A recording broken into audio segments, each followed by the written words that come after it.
3.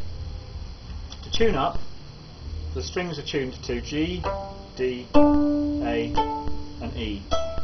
The D is the same as the bottom note on a D whistle, so Terry or your mother can play you the D and you can tune to that. As long as you get close, that's good enough. A and E are also on the whistle. When I say the same note, it's actually an octave lower than the whistle, but it's the same note. You'll recognise the same note. G, you'll find, will be 2 octaves lower than the G you'll be able to get on a regular whistle.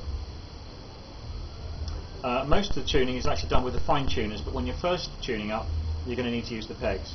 These are tapered. You twist them out a little bit and then in as you tune up. And I tend to pluck with one hand here while tuning with the other hand. I've actually tuned this up already, so I'm not going to change it. But you should get the feel for that. Don't ram them too hard.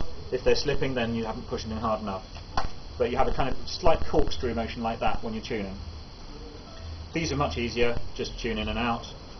So you get close using these tuners, and then you get absolutely spot on using these tuners. The bridge here is pulled this way if you're tightening up these strings, and pulled this way if you're tightening up on here. You want it to be as close to 90 degrees like that as possible. If it goes too far this way, that can happen. That's a bad thing. The bridge can break.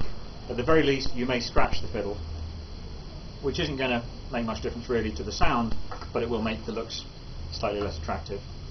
My one actually does look a little bit warped that way. I'm going to have a look at it later on and see if I've maybe got the fine tuners a bit too tight. I might loosen things off and just retune the whole thing.